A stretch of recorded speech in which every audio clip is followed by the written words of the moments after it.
के कारण और निवारण की हो रही है।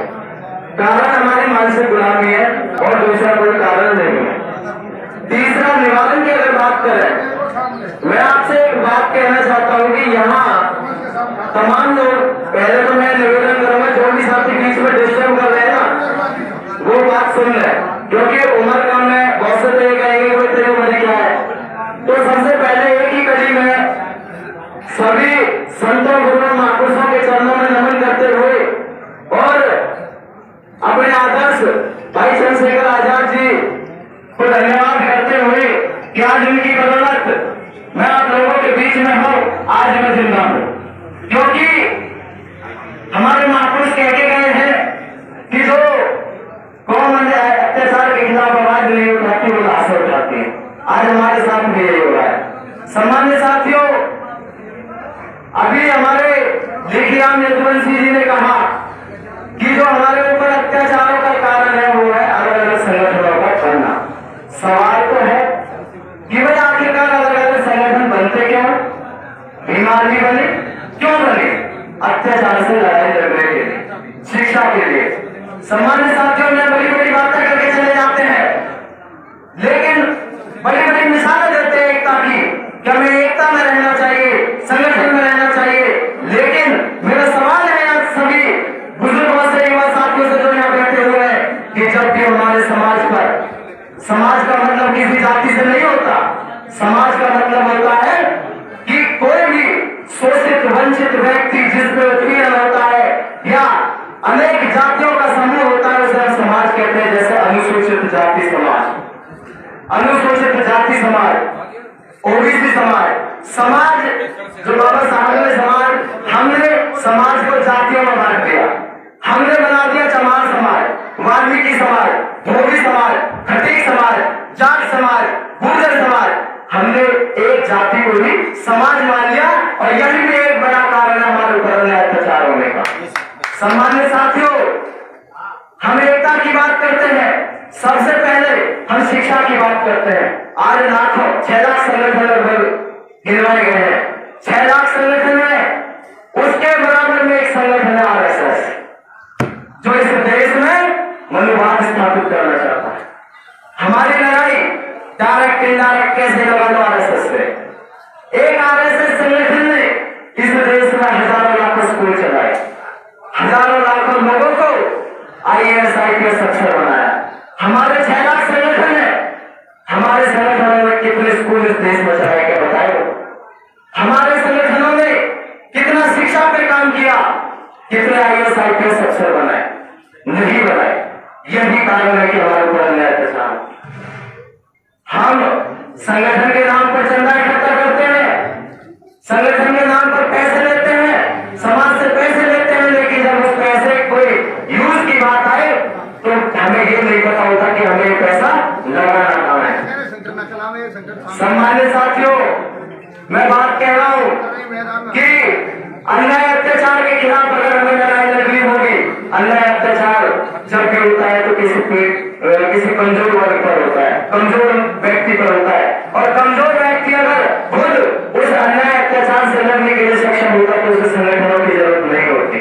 लेकिन आज हमारे संगठन के लोग कितने, हमारे संगठन के लोग कितने रोडों पर उतरकर, कितने रोडों पर उतरकर उस अन्याय अत्याचार के खिलाफ लड़ाई लड़ते हैं। सवाल यह है, अभी बहुत से साथियों ने कहा, बहुत से साथियों ने कहा कि भीम आदमी की ठेकेदारी क्या है क्या लड़ाई लड़ने की?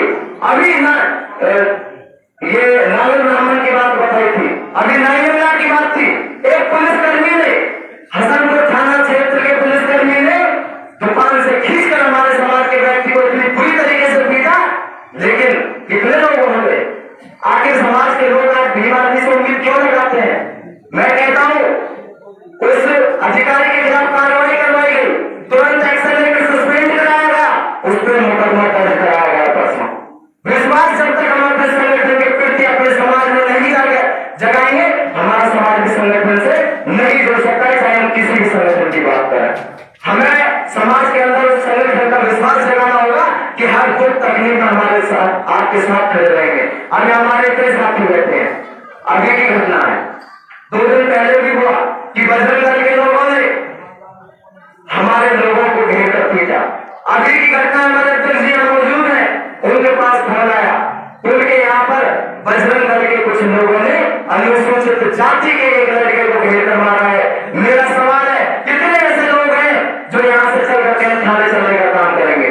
जब तक हमारे लड़कियों की मानव साहब कासियान जी कह के गए, मैं नहीं कह रहा कि अगर हम संसद में बहुमत बना हो तो रोड पे बहुमत बनेगा। आज ना तो रोड पे बहुमत है और ना ही संसद में बहुमत है, तो अन्याय अत्याचार होते रहेंगे। बस मैं लास्ट में यही कहूंगा कि यहाँ भाषण झाड़कर घर चले जाना, घर चले जाकर अपने बीवी टीवी बच्चे में मस्त हो जाना समाज का उद्धार नहीं हो सकता है, न ही महापुरुषों के मिशन को पूरा कर सकते। एक एक व्यक्ति से पूछना चाहता हूँ, कितने ऐसे लोग हैं जो समाज में जाकर और लोगों को जगाने का काम करते हैं? कितने ऐसे लोग हैं? बहुत बहुत धन्यवाद। सम्मानित साथियों, मैं ये बात इसलिए कह रहा हूँ क्योंकि मंच पर आकर बोलना तो बहुत अच्छा जानते हैं, क्योंकि हमने महापुरुषों को पढ़ा है, लेकिन वो पढ़ाई हमारी अपनी व्यक्तिगत है। हम उस पढ़ाई को अपने आप तक, अपने परिवार तक सीमित रखना चाहते हैं। हमारे समाज में जो एम्प्लॉय आदमी है वो कहते हैं कि हम सामने नहीं आएंगे, हम सामने नहीं आएंगे क्योंकि हमारी नौकरी का खतरा है। लेकिन एक भी एम्प्लॉय का लड़का अगर किसी आंदोलन में दिखाई देता हो तो उसका नाम लेके मुझे दे देना।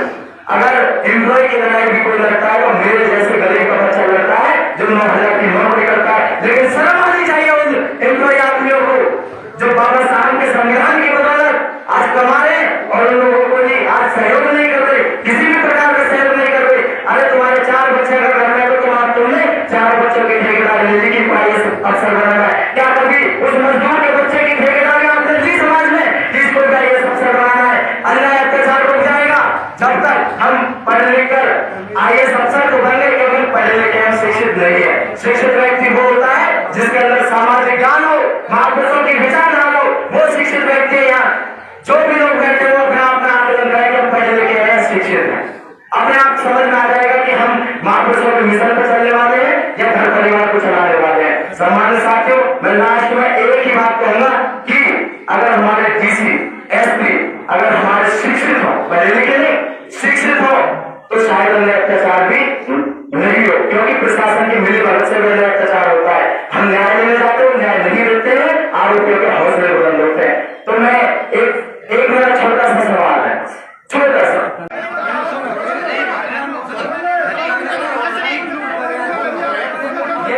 ये जो पंचायत रखी है, ये पंचायत क्या इसलिए रखी है कि हम कोई बात समझने और समझाने वाली करें, या फिर इसलिए रखी है कि 3 मिनट आपको दे जाइए? अगर मेरी बात में कोई कमी लग रही है तो आप बता सकते हैं।